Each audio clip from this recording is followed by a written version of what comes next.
Hello everyone. We will have a lot of things to see today, and not all of them will be purely practical. We will use the support of another master that is believed to be his contemporary, and this master is the Anonimo Bolognese. We already have talked about this master in the previous video. Well, I will also use some concepts and some basic notions that are explained in modern fencing theory. So, enough talking, let's begin.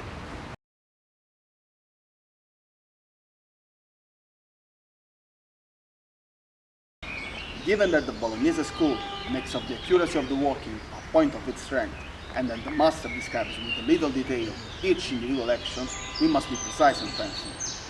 Moreover, we have to remember that while we are walking, with the steps that I will show, everything I show now can be done going afterwards or backwards.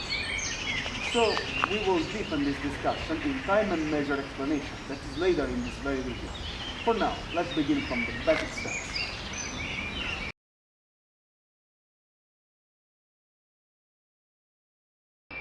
We will begin from the Accrescere, a very basic step shared by many martial arts.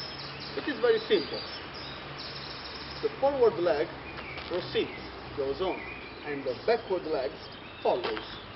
It is done not simultaneously, it is not a jump. It is done when the heel of the foot that is on the front touches the ground. 1, 2, 1, 2, and it is the Accrescere. The safest way to go on. It is not fast, but it is very solid and stable.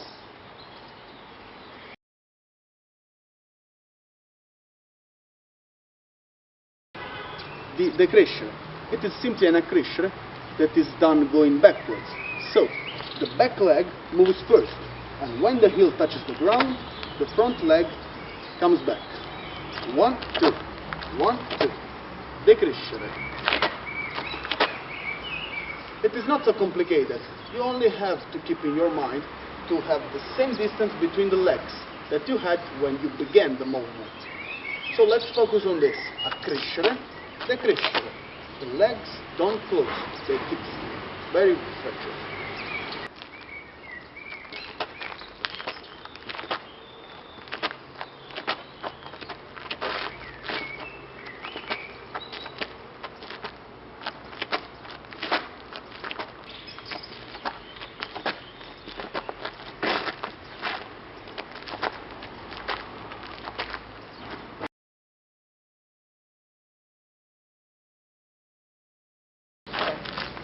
The Piede, caccia, Piede. This step is explained by the Anonimo Bolognese, but Master Marozzo shows this many times, explaining us the single movement of the single foot. It is not hard, it is really basic. Simply we have the leg that is behind that reaches the leg that is on the front, and then this leg is pushed on. One foot kicks the other onwards. Of course, this can be done going back and forth. 1, 2, 1, 2. Okay? But the thing that is really important in this movement is to keep ourselves low, to protect and to not expose our head and our targets. So don't slumber in this way, don't have the disharmonic movement, but keep yourself low while doing this. There is no need of speed, but it is a really fast movement. Okay? Now I will show you with the right and left leg and from back and front. So, 1,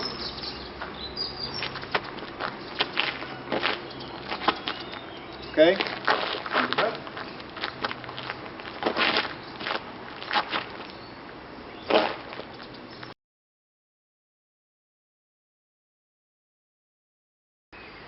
the Passare. This is a step that is possible, even easier than the previous one, because it is very similar to our neutral walking. But to show you how to do this properly with a sword in your hand, I need a sword. Here it is. Well, 1, 2. I will show you another couple of times because I want you to note that the thing that is very important is to have your arms stretched, as we say that with the explanation of the posto impuntato, and to have no movement of the shoulders at all, because you would like to open yourself.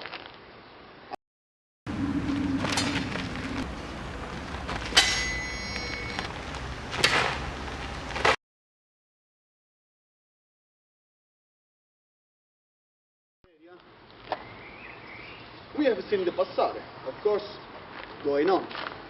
While going back, we can call this Tornare. And it is a very peculiar, specific term for Italian that means going back. It doesn't mean step back. While the Passare must be accurate or impetuous, we can go on and press. The Tornare must be really fast and precise. You can't step back in a manner that is this. It is not accepted. You must go back, covering yourself. And we will talk about this in the measure explanation. So, this is the going back, and then you leave this way. Many times the master will leave following the angle, but it is not the argument of today. So, let's move on.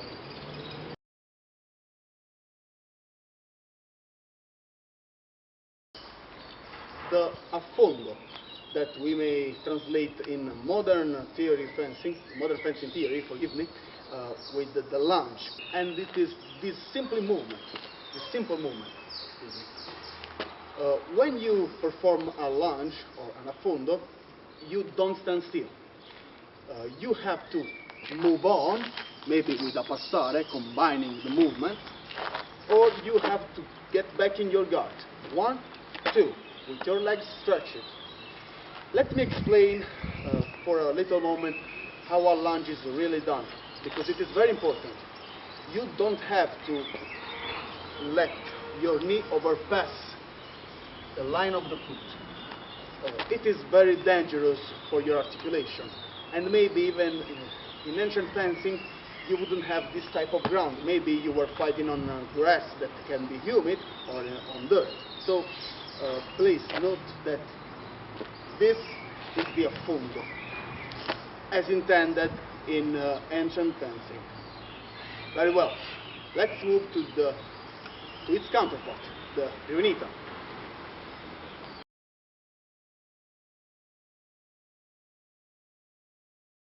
The Riunita. If we consider the lunge or the affondo as the first part of an accrescere, we may consider the Riunita as the first part of a piede caccia that goes back. Riunita in Italian means to meet together, so we can meet the leg that is on front back to the leg that is behind. It is done really often to say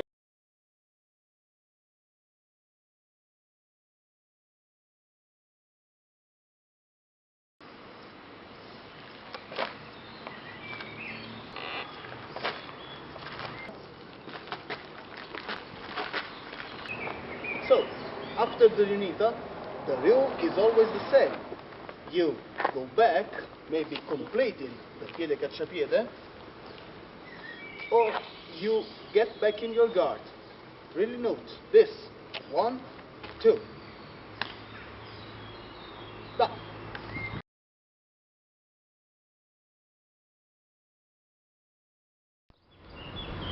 In fencing, we have 3 fundamental concepts, and they are time, measure, and speed. While the time and the measure are explained and taught to us by the master in his treaty, and from all the master in all treatises, we have the speed that is intended as the physical concept. It is the training and the workout that develop this third one. So we may say that time and measure are the theory, while the speed is the practice. The time.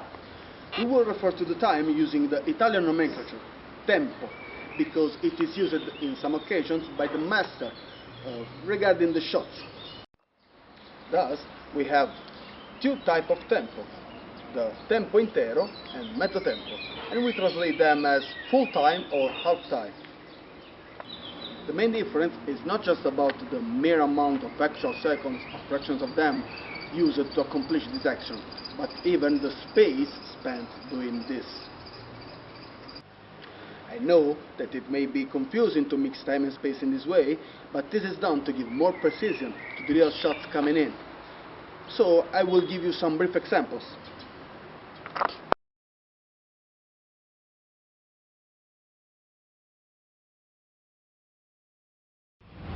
Example number 1. From the cinghiara Porta di Ferro Alta, delivering a tondo reverso and going to coda longa alta is a tempo intero shot.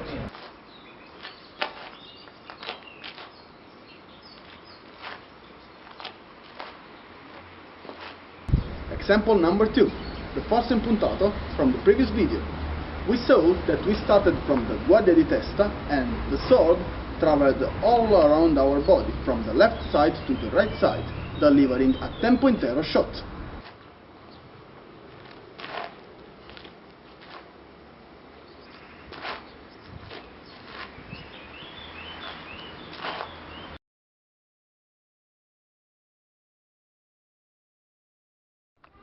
Example number 3, a mandritto that starts from coda longa e stretta and arrives in porta di ferro stretta is a mezzo tempo shot.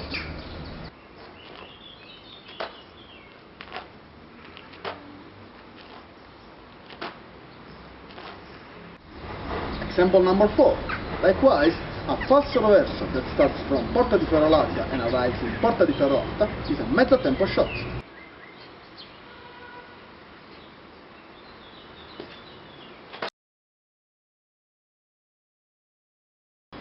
Well, we have been talking about the time, the tempo, the two kinds of tempo, and now we will move to the second of the basic of the fencing, the measure.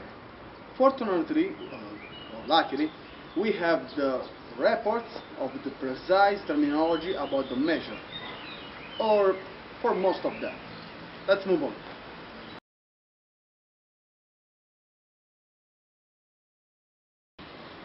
Very well. The first type of measure that we can see is the misura larga, or fuori misura. The master doesn't refer to this directly. He never says you are fuori misura or you are out of measure, but we can say with a certain grade of sincerity that this is known by the master as a grade of measure, because he uses a paraphrasis. He says andare a gioco or andare a trovare. That we can translate from Italian to English as get near or seek your enemy. We can say that this measure is the one that occurs when two fighters start the fighting saluting each other. So we can't reach our enemy, not even with a passare. As we have seen, the passare is the step with the largest reach. So it is the getting near. Okay? We will see this.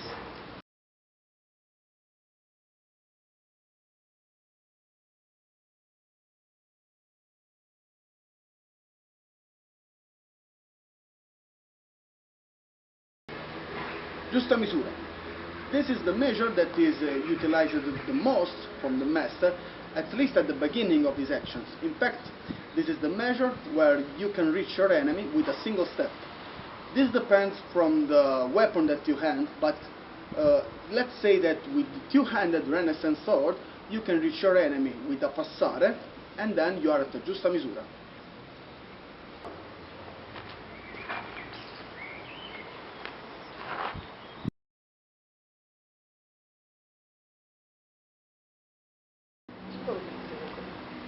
Stretta misura. This is the measure that you must try to be as little as possible, because it is very risky. As the master teaches us, from this measure you can attempt to go on and assault your enemy or try to flee, but ever you must do this without losing composure. For example, using the Tornare, as we have seen in the steps explanation. It is to note also that if you attempt tempo intero shots from this measure, you are exposed to risky tempo intero shots, forgive me, mezzo tempo shots from your opponent. So a tempo intero, we know, is lower than a mezzo tempo. Be very careful.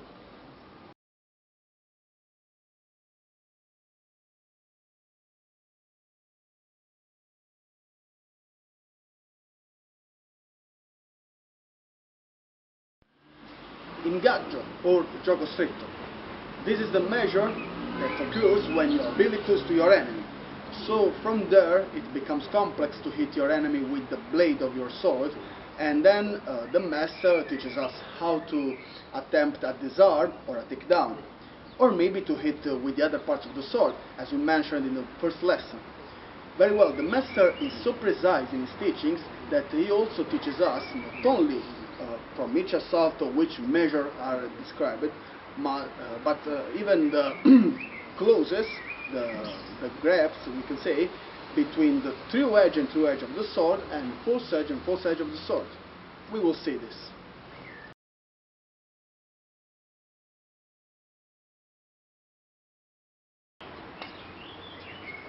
Well, we have talked about basic elements. Now we will pass to more advanced elements that are really in the Renaissance and Bolognese fencing.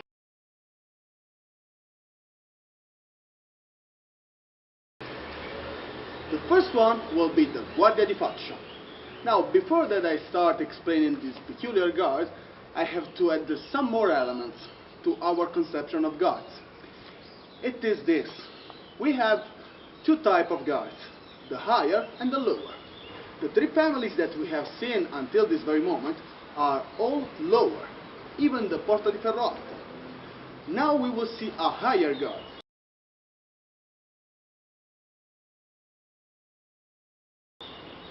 And it is this. From the side, this.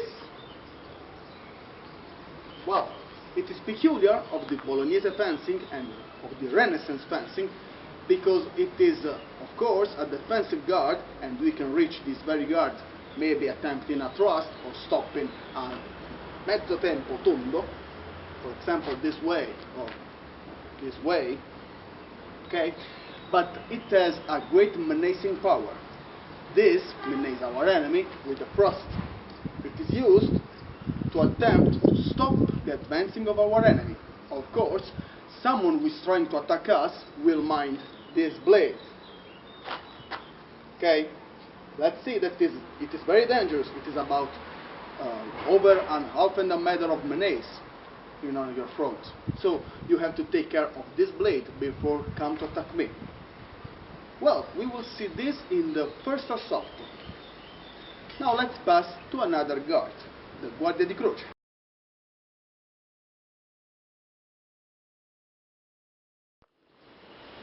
Well, the Guardia di Croce, we were saying, it is this. Please let's note that as the Guardia di Faccia was done with the right leg standing on, this is every time done with the left leg onwards. You can say how this guard too menaces with the stab, a thrust, but in a minor way.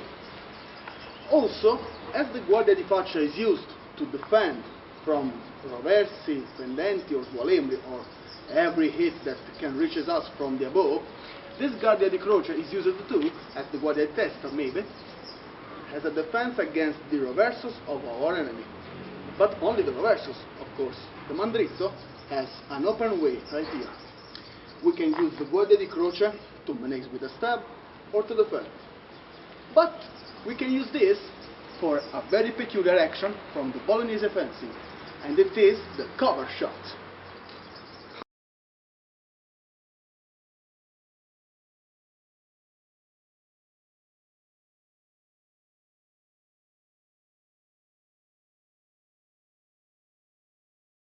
In many occasions it is something like this.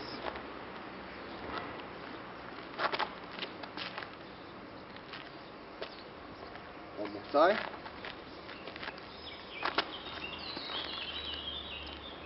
From the side.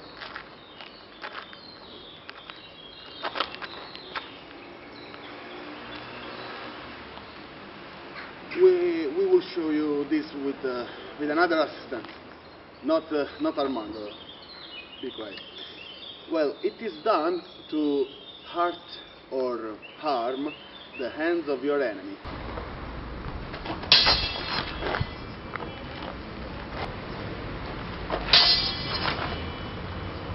Yes, it is the first target that we can see, even before the legs, because we are supposed to stretch our arms when we attack. And we don't want to do something like this. If we do, if your enemy does this, you not only menace his hands, but he can see this point come to his face. It is really peculiar. It is a cover shot. Not only it is intended to menace or to hit, but it must stop the advancing of your enemy.